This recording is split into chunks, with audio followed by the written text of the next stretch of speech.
It's not often you sit in a room with three people who have the confidence to disrupt industries, to disrupt people and the way they view the world, to even disrupt their own way of thinking.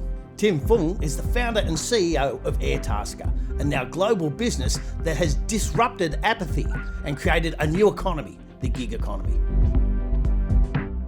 Tim Fung, founder and CEO of Airtasker, welcome to the Artful Trader. Thanks for having me. Tim, were there early life experiences that fostered your entrepreneurial spirit? So I think when I was a young kid, I used to, when I put my mind to something, I'd usually try and, go out and get it, and I'd go to various lengths to be able to get what I wanted. So I remember there'd be like some specific action figure that I would want, and I would actually go and look through the yellow pages, call up, the 20 toy stores, and then, ask my mum to go and drive me out to that toy store, and it was fairly like specific. So that was probably like one of the early experiences. And then I remember when I was young, my dad used to pay me a couple of cents to pluck out each of his grey hairs. So he'd sit in front of the TV and I'd sit behind him pulling out his grey hairs. And usually he'd pay me 2 or 3 cents per hair that I pulled out. But I remember once he offered me 10 cents per hair. And then he actually fell asleep in front of the TV. And I ended up picking 250 hairs out of his head and getting $25, which for a 10-year-old was like an incredible amount of money. And I was super excited. So I guess that was one of my first entrepreneral experiences. So you had a lot of determination, obviously. And when you saw an opportunity, you were prepared to take it. Yeah, various nature. Outstanding. Before you moved into Airtasker, you worked in various places, including at Macquarie Bank. You came there straight from university, I believe. How did that inform your approach to the startup world? Well, one thing is that I think it's really good to get a basis of learning in a really high-performance organization.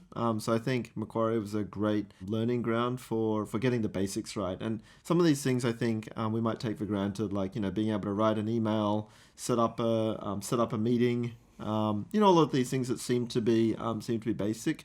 But I remember when I was at Macquarie, there were little things like typos, like sending an email out without checking your spelling and rechecking your spelling, and they're all just basic things that I think were a really good foundation for later moments in my career. Okay.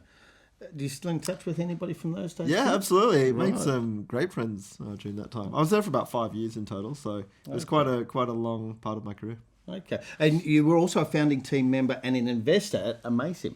Yeah, so in 2009, so I was at Macquarie from 2004 to 2009, and after that, I was watching a lot of the show Entourage, and I wanted to be like Ari Gold, the the Hollywood agent. So yes. I went out and tried to apply to work in a few talent representation agencies. Oh, okay. So I actually made like this really embarrassing colour brochure about myself, and I sent it to all of the talent repping agencies in Australia.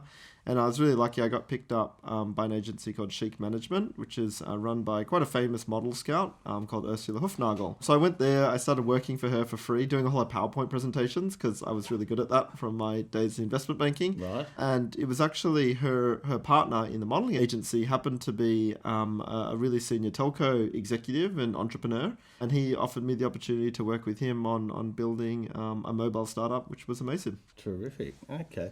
So what personal characteristic has been the biggest asset to you in building Airtasker? I wife tells me that one of my greatest strengths is probably that I can, take a beating, get up and go do it again. So, I think one of the things that's common in, every entrepreneurial journey is that there are ups and downs, and you got to be able to bounce off the downs and get back on the ups as quickly as you can.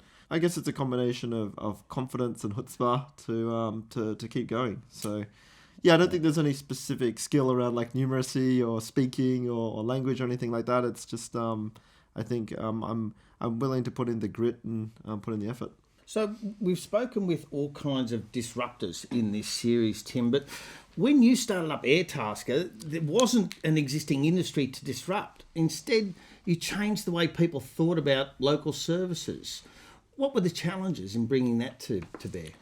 So it's quite interesting, the parallels between something like Amasim, which was a more, I guess, traditional challenger opportunity. We were looking at Telstra had a certain amount of market share in mobile SIMs, and so did Optus, and we were coming in to, very specifically create a simpler product with a lower price and try to grab some market share doing that.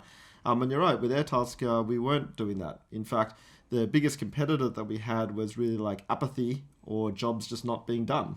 People thinking, oh, I've got those boxes over there that I really should be throwing out. But I'm just not going to do that. I'm very familiar with this too. I think everyone's sort of familiar with that. I guess the biggest competitor is the couch. I could just Look, you're giving my secrets away, pal.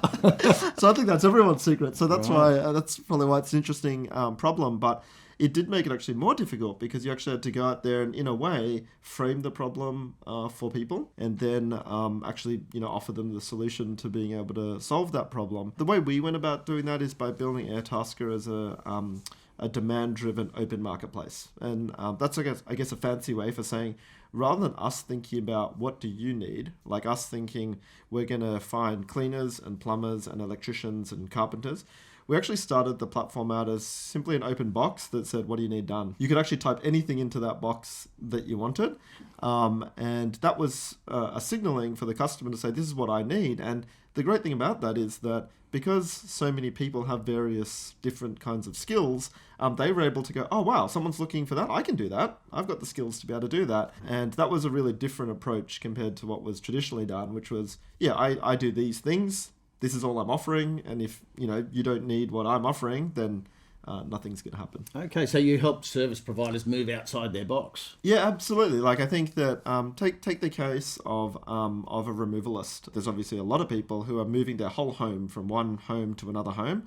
What we've discovered through Airtasker is that there are so many people who just need help moving a few items. Right. So they're happy to pack up their own boxes and chuck them in the back of their car and move within their own suburb. In the back of their station wagon or hiring a ute or something.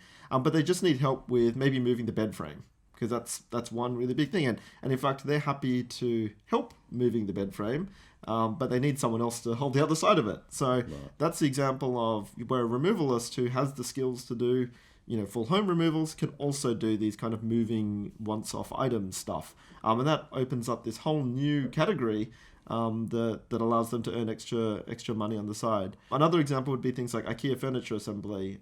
It's not a huge, it's not an obvious industry, but it's something that a lot of people needed. And because so many people were putting that on Airtasker, a lot of people have now over time been able to make an income, a full-time living doing this kind of work. Right. So in many ways, you've disrupted industries that didn't exist before. I've heard Airtasker described, and please tell me if this is unfair, as a dating site for services. Well, we have had a few love stories occur on the platform. We've had a few. There's been certainly romances. There's been a bunch of like wedding proposals. So there's definitely some great stories that are happening there. And I guess to a certain extent, it's a similar thing. It's somebody saying, "Hey, I need this service done, or I need this problem solved," and another person saying, "Yep, I can do that." And it's about matching the most relevant people together to get that done in the best possible way. And in the process, creating new industries, new opportunities, and getting more done.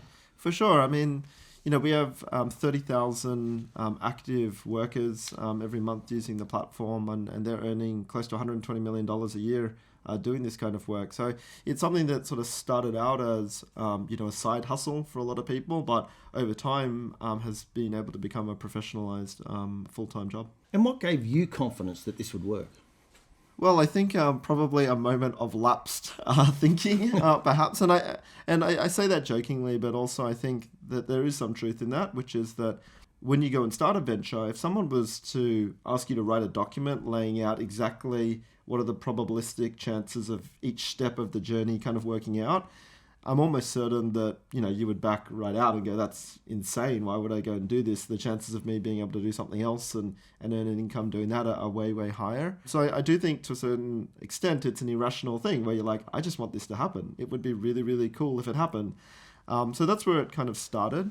But I think throughout the journey, one thing that we found is that when we went out and we saw the taskers who were doing the jobs and earning an income doing it, and we heard about their stories, it really was quite inspiring. It was quite emotional, actually. And that's the thing that really gets us out of bed now, the opportunity to create really good jobs for humans. And I think, in the age of things like AI coming and automation of jobs, like that's exciting stuff. We want that to happen, and we want a lot of these kinds of jobs to be, automated and make progress in that way. Right. But on the other hand, we want humans to be able to find what's the next thing that only humans can go and do.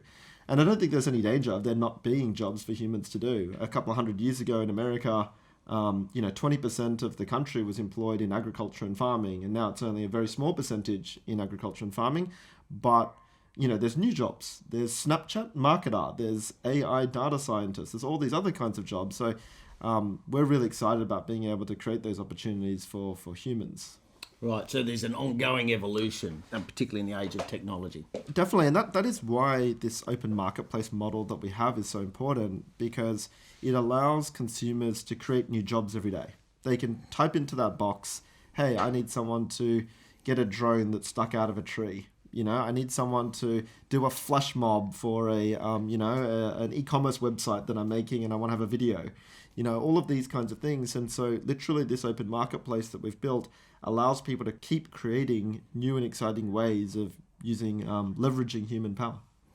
Have you ever hired anyone off Airtasker? Of course. I've got my cleaning subscription on Airtasker. So we've just recently launched our subscription product so that you can engage the same tasker to come over and do your cleaning, your lawn mowing, things like that. So I've got my cleaning on autopilot with Airtasker. Right. But I've also recently had a hole patched in my roof. I've had my air conditioning moved. I'd have my tiling done. Yeah, I use Airtasker a lot. I get some free credits though. Pleased to hear it. And I can see that there's a lot of satisfaction that comes from being able to see the changes that Airtasker has brought to people's lives. But you've described the first 3 to 4 years of it as quite grueling. What kept you going through that? Well, I think there are a couple of things. So I think definitely the inspiration of working with the people on the platform was an important part of it. Another part of it was that we raised money early on to build the Airtasker platform. Right. And we kind of had to do that because it is definitely an infrastructure type business. You've got to kind of lay out this network and invest this huge amount of money into building the platform, building all the communication, the payment system, all of this stuff. And, when you're doing 20 jobs a day, you're bringing in about, $15 of revenue a day or something. Right. You need to raise money to be able to do that and do it well. And so one thing was the responsibility that we'd taken on. I think me and my co-founder, Jono, both took that responsibility really, really seriously. No. And I think that was one thing. It was kind of felt like we jumped out of a plane, and make a parachute. You got to figure this out, or at least go down trying. So, Tim, what's next for Airtasker and what's next for you? Yeah, so there's a few vectors of growth that we're really excited about at Airtasker. One of them is that we continue to grow internationally. So we launched in the UK last year, and that started growing much faster than it actually grew ever in Australia, which is really exciting. We've also just recently launched into Ireland, into Dublin. So that's starting to go as well. So there's the international growth side of things. There's also our product suite. So we're moving into more verticals through what we call instant booking. So our new model is that you can get a price right away, pay straight away, and you get a pre-booked job, which is really exciting for both customers and for the taskers, because the taskers no longer have to go through all of this quoting process. We've sort of nailed and standardized some of those parts of it. Right. The third thing that we're doing is expanding out and going deeper into the product set. So we're working on things like new payment models, like an integration with Afterpay, but also other financial services. And for you, Tim, what's next? Well, I'm pretty excited about what we're doing at Airtasker. So, this is something that I'm going to be doing for a fairly long time. I think there's a long way to go. Tim Fung, thank you very much for joining us on the Artful Trader. Thanks so much for having me.